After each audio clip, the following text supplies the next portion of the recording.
صلی علی رسولہ الکریم اما بعد اعوذ باللہ من الشیطان الرجیم بسم اللہ الرحمن الرحیم وقال الذین کفروا لولا نزل علیہ القرآن جملة واحدہ کذالک لنثبت به فؤادک ورتلناہ ترتیلا ولا یأتونک بمثل الا جئناک بالحق واحسن تفسیرا۔ آپ مقدمہ کے تحت سن چکے ہیں کہ اللہ تعالیٰ نے علم کو حاصل کرنے کے لیے آلات دیے، سبب دیے، وجوہات عطا فرمائیں، یعنی حواس خمسہ، عقل اور وحی، تین چیزیں یہ علم کو حاصل کرنے کے لیے، ادراک علم کے لیے اللہ تعالیٰ نے عطا فرمائیں۔ پھر اس کے بعد آپ نے وحی کی اقسام سنی کہ وحی کس کس انداز میں ہمارے نبی پر نازل ہوا کرتی تھی۔ پھر پہلی وحی سنی، پھر تاریخ نزول قرآن سنا کہ اس کے تحت جو عنوان تھا، پھر مکی اور مدنی صورتوں کی تفصیل سمجھی کہ کہتے کس کو ہیں، مکی صورت کس کو کہتے ہیں، مدنی صورت کس کو کہتے ہیں۔ پھر مکی اور مدنی آیات کی پہچان اور شناخت سنی کہ ایک آدمی قرآن پڑھ رہا ہو تو وہ صفحے کو دیکھ کر ہی پہچان لے کہ میں جو آیت پڑھ رہا ہوں یا جو میں یہ صورت پڑھ رہا ہوں وہ مکی ہے یا مدنی۔ تو اس کی پہلے تو قاعدہ کلیہ کے اعتبار سے 5 قسمیں بیان کی، پھر اس میں اکثری قاعدہ کے اعتبار سے جو ہے 5 قسمیں بیان ہوئیں۔ آج صرف اتنی بات سمجھ لیں کہ تدریجاً قرآن نازل ہونے کا سبب، حکمت اور وجہ کیا تھی۔ تھوڑا یہ پہلے بیان ہو چکی ہے یہ چیز، لیکن اس کو تھوڑا سا الگ انداز میں حکمت کے طور پر سمجھ لیں کہ قرآن کریم تدریجی طور پر نازل کیوں ہوا۔ یک بارگی بھی اللہ تعالیٰ پورا قرآن نازل فرما سکتے تھے۔ حضور صلی اللہ علیہ وسلم پر وحی کا سلسلہ بار بار ہونا، اس کی وجہ کیا تھی؟ تو کبھی ایسا بھی ہوتا تھا کہ چھوٹی سی آیت یا آیت کا بھی چھوٹا سا ٹکڑا، ایک جملہ، وہ بھی وحی بن کے آیا۔ اللہ تعالیٰ نے جبرائیل کو بھیجا، جبرائیل آئے، لفظ دو، لیکن کبھی پوری کی پوری سورت نازل ہو گئی۔ بڑی سورتوں میں سے چھوٹی سے چھوٹی جو جملہ ہے قرآن کا جو نازل ہوا، ایک وحی بن کر، پوری وحی بن کے آیا۔ وہ کیا ہے؟ غیر اولی الضرر، 2 لفظ ہے سارے، غیر اولی الضرر۔ یہ سورہ نساء کی آیت نمبر 95 کے اندر کا ایک چھوٹا سا ٹکڑا ہے، یہ مستقل وحی ہے، پوری وحی ہے۔ اور دوسری دفعہ میں ایسا بھی ہوا کہ پوری کی پورے سورہ انعام اللہ تعالیٰ نے مکمل نازل فرما دی۔ اب مشرکین مکہ نے سوال کیا، سوال کیا تھا کہ قرآن کو مکمل نازل کیوں نہیں کیا جاتا؟ مکمل نازل کرو، یہ تھوڑا ٹکڑے کر کے کیوں نازل کیا جا رہا ہے؟ اللہ تعالیٰ نے ان کی بات کو بھی ذکر کر دیا، ان کے سوال کا جواب بھی دے دیا 1-2 آیتوں کے اندر جو میں نے ابتدا میں پڑھی۔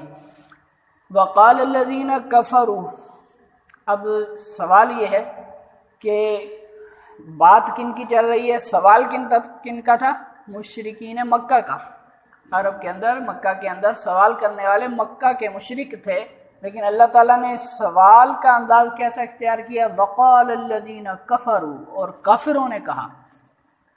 کچھ لوگ کہتے ہیں مشرک اور کافر میں فرق ہوا کرتا ہے، تو اللہ تعالیٰ نے مشرکین مکہ کو کافر کہہ کر صاحب بتا دیا کہ شرک اور کفر ایک ہی چیز ہے، شرک اور کفر اس میں کوئی فرق نہیں ہے۔ مشرکین مکہ کو خطاب کر کے ان کا نام ذکر کیا، وقال الذین کفروا، کافروں نے کہا۔ کافر ایسا کہتے ہیں، کیا کہتے ہیں؟ اور یہ بھی ذہن میں رکھنا کہ کافر جو ہے، حقیقت میں جو کافر ہے اس کو کافر کہنا اللہ کی سنت ہے۔ قل یا ایھا الکافرون، اللہ خود کہہ رہے ہیں وقال الذین کفروا، تو یہ اللہ کی سنت ہے۔ لیکن کسی مسلمان کو کافر کہنا یہ بھی کفر ہے۔ وہ کیسے؟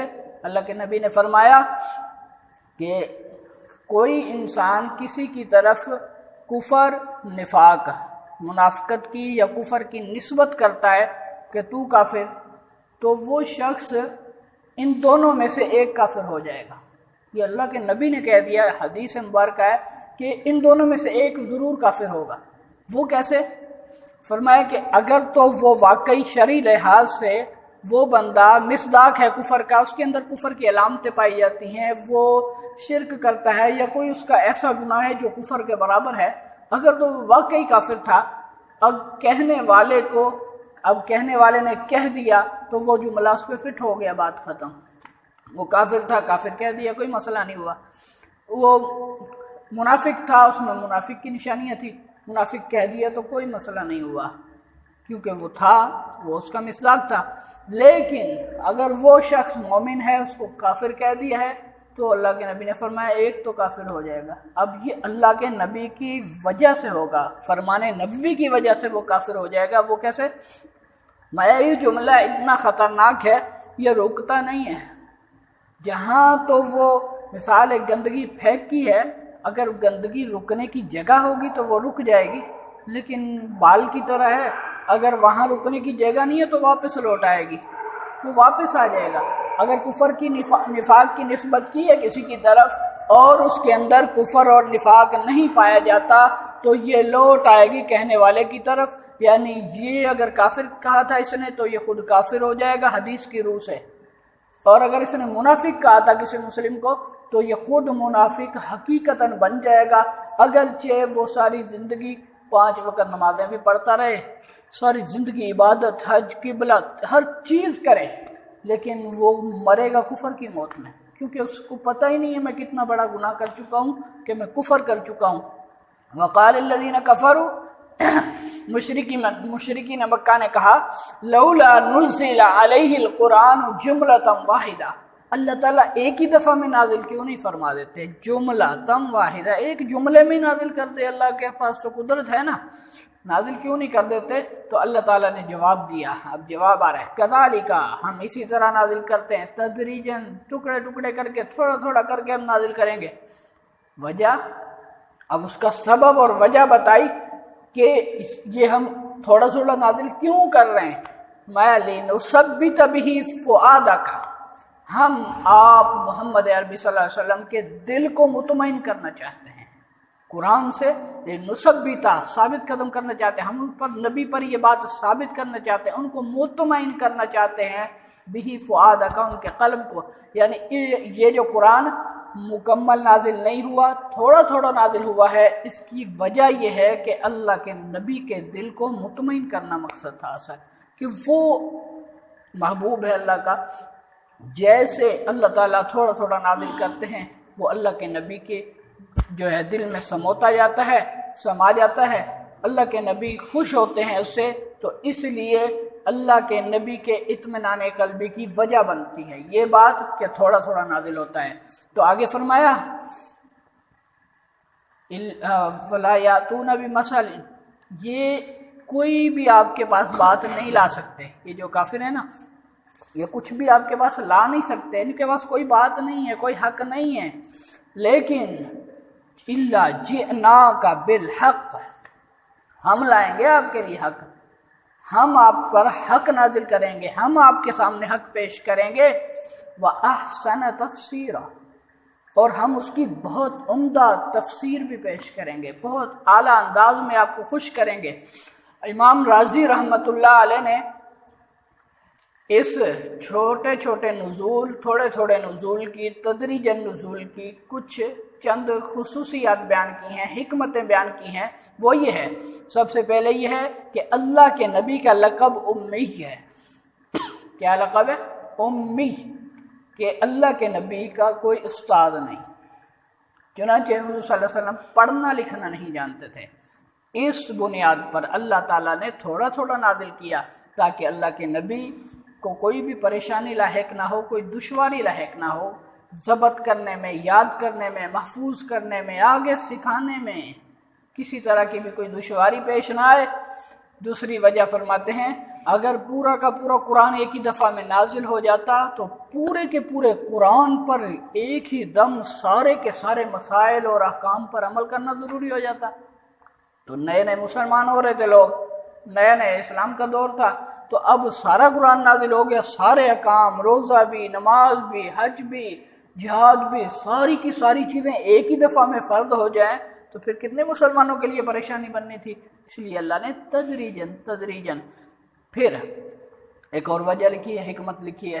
وہ حکمت یہ ہے کہ دیکھو جناب، جب کفار لوگ، یہ وہاں کے مشرکین اتنا پریشان کرتے تھے میرے نبی کو، کبھی جادوگر کا طعنہ دیتے تھے، ساحر کا طعنہ دیتے تھے، پاگل کا طعنہ دیتے تھے، عجیب و غریب الفاظ سے میرے نبی کے دل کو تکلیف دیتے تھے، تو جبرائیل علیہ السلام کا بار بار آنا میرے نبی کی تقویت قلبی کے لیے تھا کہ اللہ کے نبی کے سامنے اب وہ باتیں ذہن میں ہوتی، جبرائیل آتے دل ٹھنڈا ہو جاتا کہ اللہ کا پیغام آ گیا ہے، محبوب کے پاس محبوب کا پیغام آئے تو وہ خوش ہو جایا کرتے ہیں، تو وہ باتیں ذہن سے نکل جاتی تھی۔ اللہ تعالیٰ کا نیا پیغام جب بن کے آ جاتا تو اللہ کے نبی اس کی طرف دھیان لگاتے۔